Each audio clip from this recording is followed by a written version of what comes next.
안녕하세요. 장계황입니다.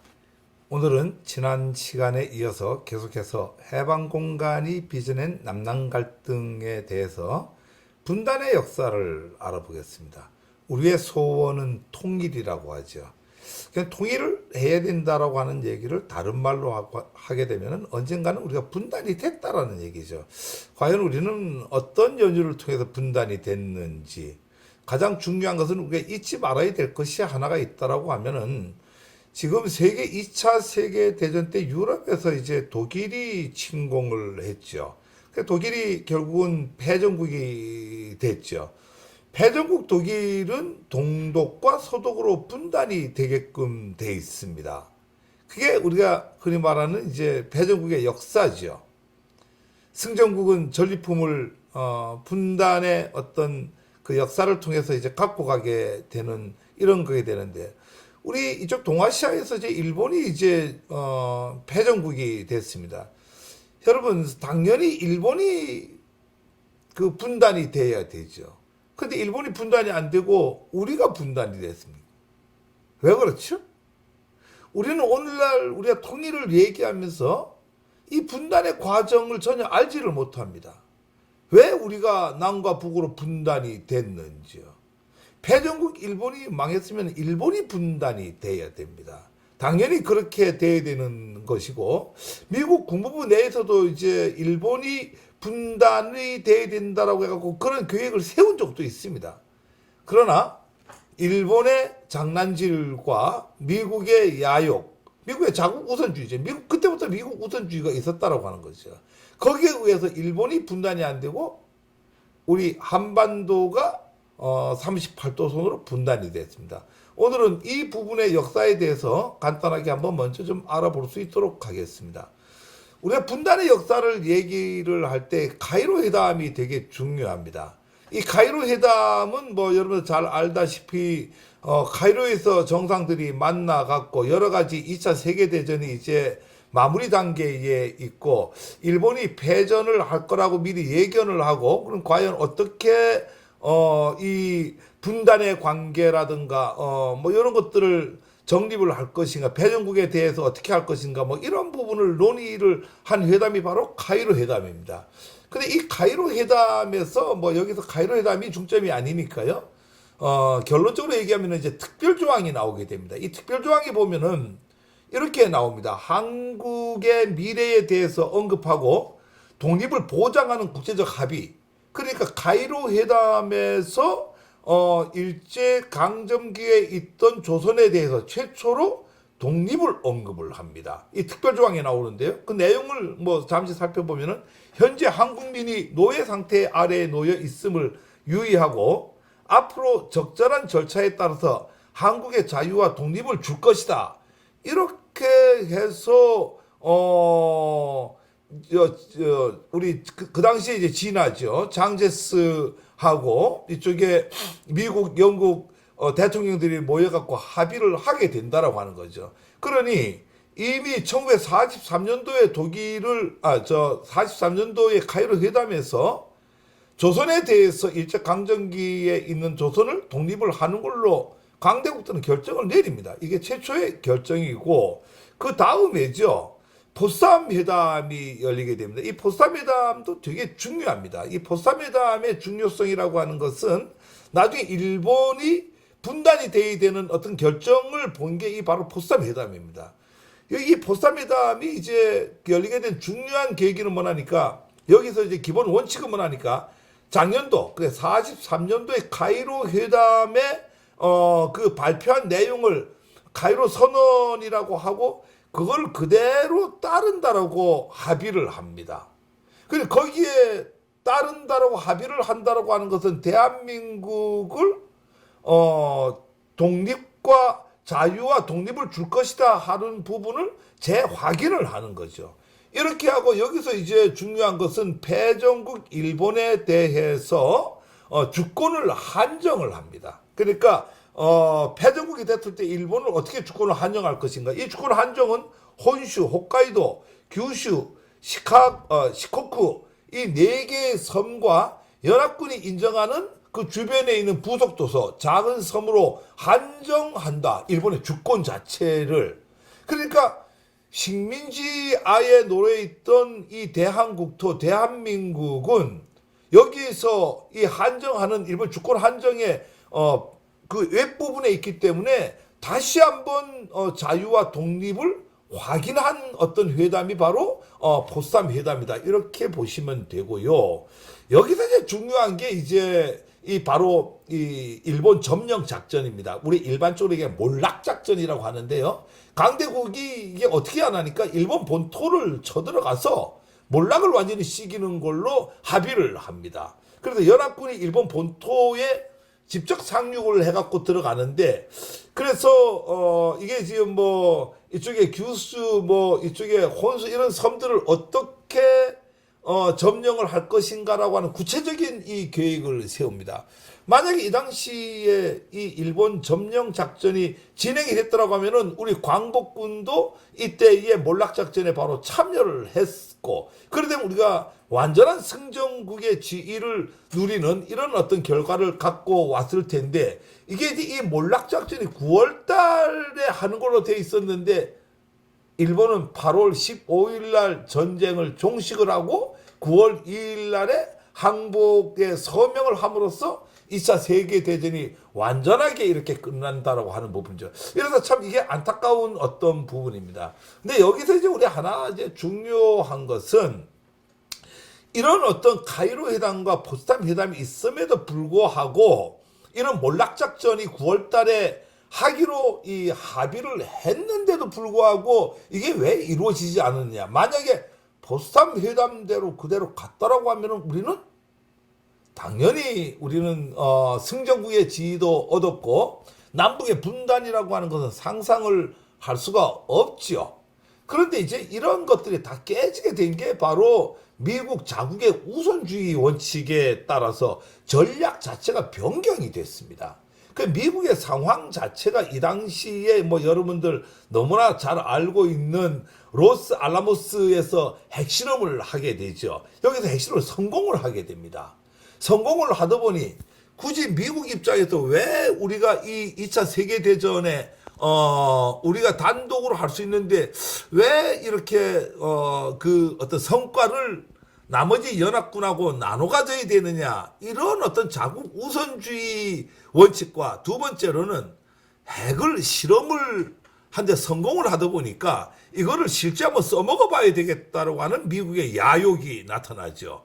여기는 이제 가장 그한 것은 이제 이 트루먼은 이 소련에 대해서 이 당시에 상당히 불신을 갖고 있었습니다. 그래서 얄타회담 이후에 동아시아에 대해서 소련의 영향력이 미치는 것을 사전에 이거를 방지를 해야 되겠다라고 이런 차원에서 미국이 몰락작전을 기획을 하고 합의를 하고도 단독작전을 펼칩니다. 그래서 여러분 잘 알고 있는 8월 6일 날에 히로시마에 원자폭탄을 투하하고 8월 9일 날에는 나가사키에 원자폭탄을 투하를 합니다.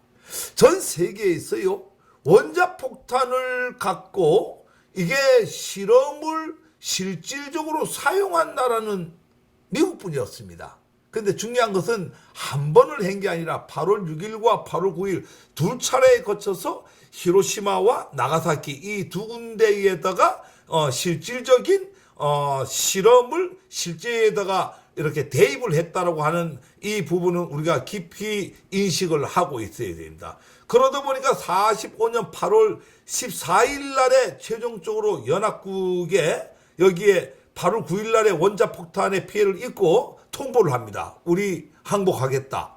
이렇게 하다 보니까 8월 15일 날에 쇼와 천황이 원래대로 하면은 항복을 해야 되는데 이 당시에 우리 조선반도, 그네들이 말하는 조선반도, 우리는 대한국토 내에 소련군이 진주를 해 있었습니다. 8월 9일 정도가 되는데요. 낮은 선봉 쪽까지 내려와 있었습니다. 그러니까 소련군은 이쪽에 만주 괴뢰군을 물리치고 이 대한국토까지 내려와 있다 보니까 소련한테 자기네가 항복은 할 수 없다라고 하는 차원에서 8월 15일 날 오전 낮 12시에 종전 선언을 하고 9월 2일 날에 도쿄 만에 정박 중이던 요코하마 만에 정박 중이던 그 미주리 함이죠. USS 미주리 함의 선상에서 일본은 시게미시 마모루 외무 대신이 와서 항복 문서에다가 서명을 함으로써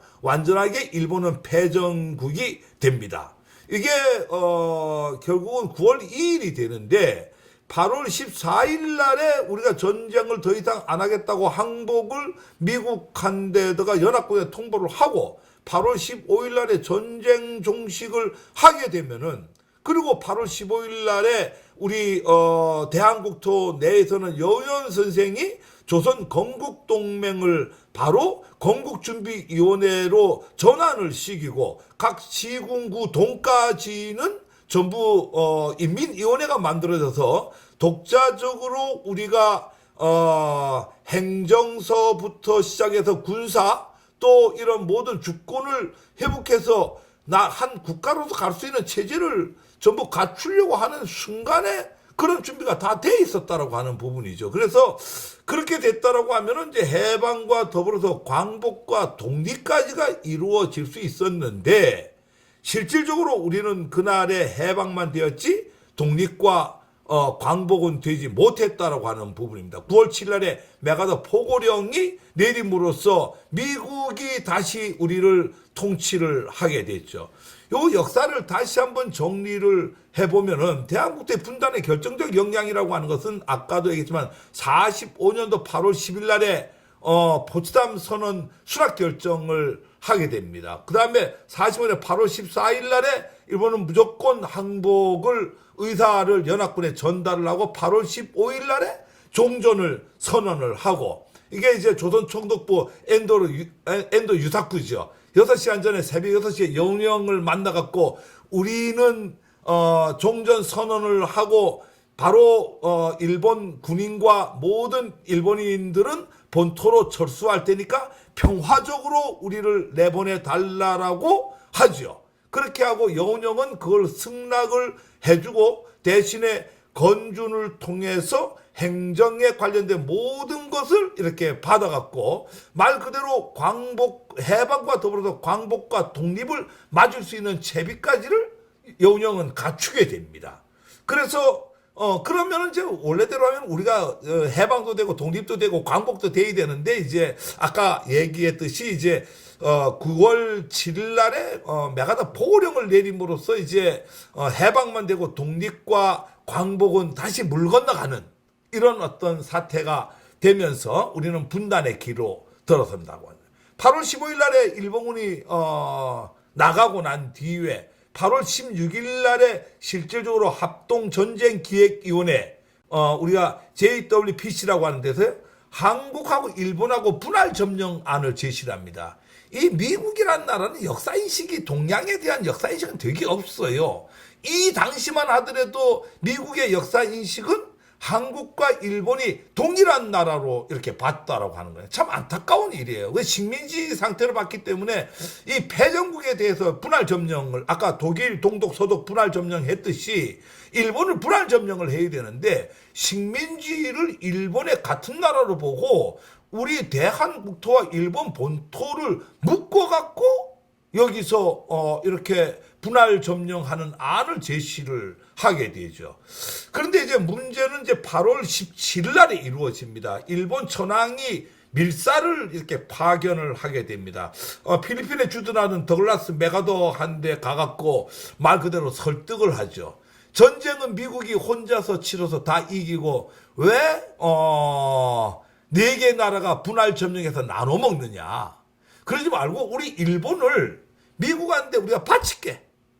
군사 어떤 지금 이제 오키나와에 있는 기지도 만들고 우리 일본을 미국이 단독으로 먹어라.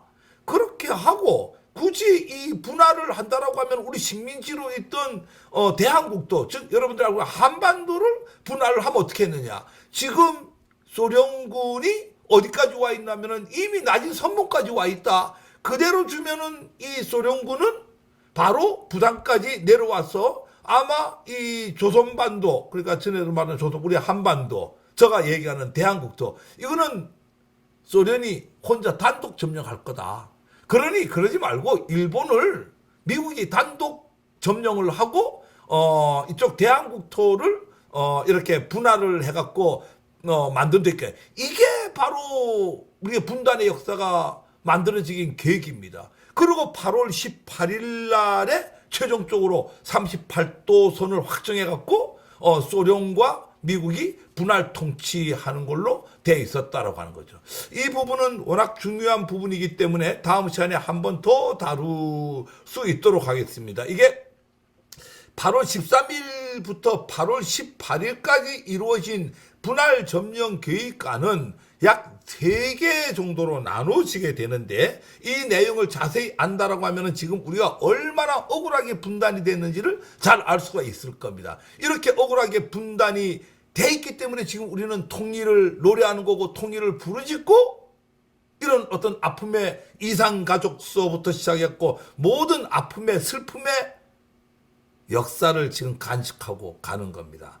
역사를 바로 인식할 때 미래가 열립니다. 여러분, 정치권에 너무 부안해동하지 말고 우리는 민족의 역사를 알아야 됩니다. 유구하고 자랑스러운 역사뿐이 아니라 슬프고 아픈 역사를 바로 알 때에 미래를 열어갈 수 있습니다. 이래서 역사라고 하는 것은 미래학이라고 합니다. 감사합니다. 오늘 도움이 됐다고 하면 구독과 좋아요를 눌러주시기 바라겠습니다. 감사합니다.